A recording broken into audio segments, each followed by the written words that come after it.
Please bear with me. Today marks final justice for our daughter, Vicki Lynne. Our family has waited for 37 years, 8 months, and 22 days for this day to come.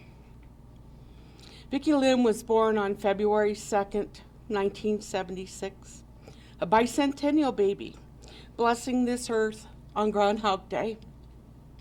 When Vicki was little, she had a hard time pronouncing her G's, and she called it Hound Dog Day. This stuck and is how our family to this day refers to it. She took pride to be born on this very special day. Vicki was a vibrant little girl with an infectious laugh and a smile that would melt your heart. Her royal blue eyes reflected an old soul of wisdom, and her freckled nose was unique, and we are blessed to see it in our grandchildren today. Vicki was a feisty little one that always kept you on your toes and will forever be known as Dennis the Menace. Giggling all the way, she wouldn't let you get away with turning your head for a kiss goodbye, especially from her papas, my dad. Vicki loved spending time with her nanas and her papas, and was so proud that he was a champion and never missed cheering him on at the racetrack on a Saturday night. Vicki loved being at their house on holidays and hanging out on Sundays for barbecues. She loved her Nana's tacos the most.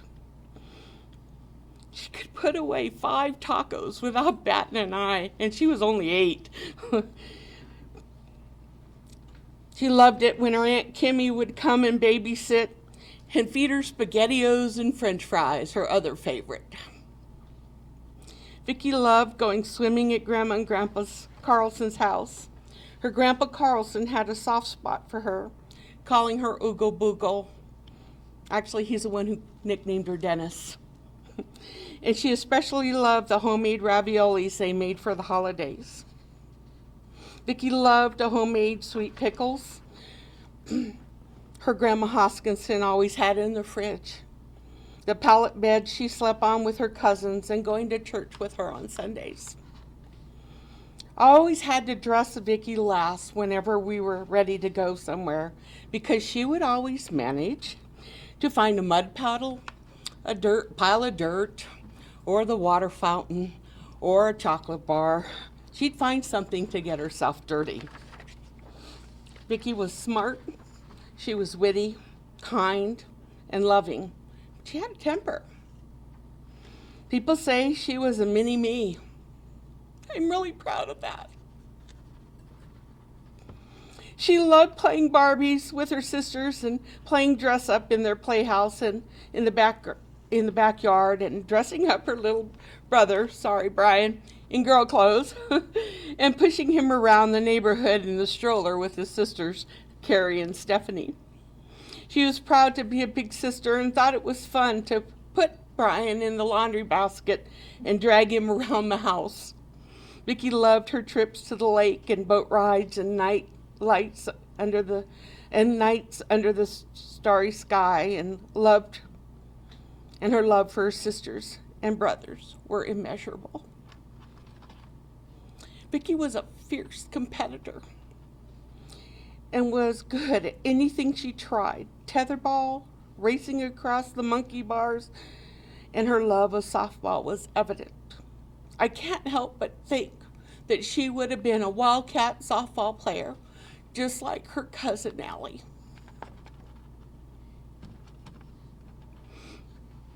Every opportunity she had to spend with her aunts, uncles, cousins, and friends were special times she loved and cherished. She was blessed with family and friends in her life.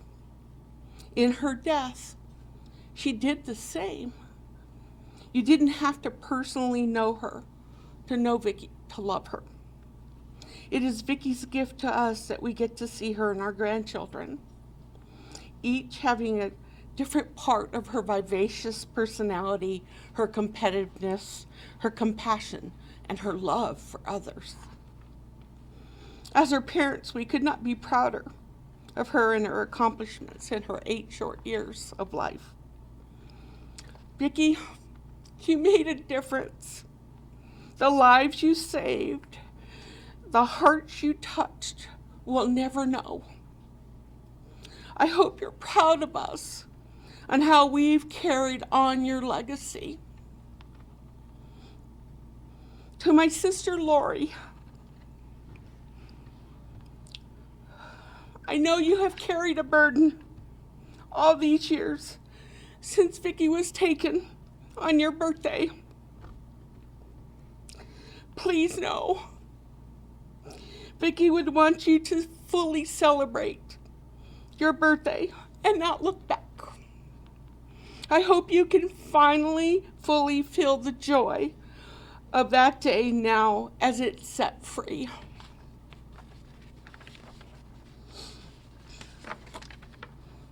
We can never thank every single person who have been a part of this journey with us.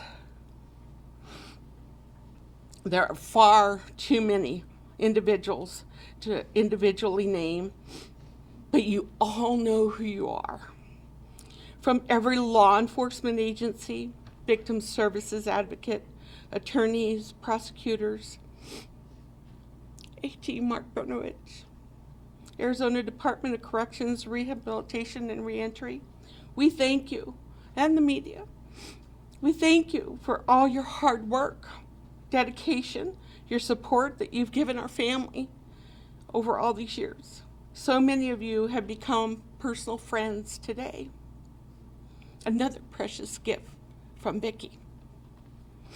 To all our friends, our neighbors, our community, those across the world that have been in touch with us over the years, we can never express our love and thanks for your undying support to our family. To Vicki's childhood friends and classmates, we want you to know that Vicki was blessed to have you in her life. We know in our hearts how much you loved her, and she is with you every day. Cherish your memories and experience the joy she's brought you. To our church family, we would not have survived without our faith. Your constant prayers over the years and today are felt every moment. It is only because of God's grace and truth that we have endured these times of trial. May God have all the glory. Vicki, I want you to be free, little one. Rest easy, our precious little girl. May your spirit soar as it continues to live with us, in us, and through us forever. Till we meet again, we will miss you, and we will always love you. Thank you.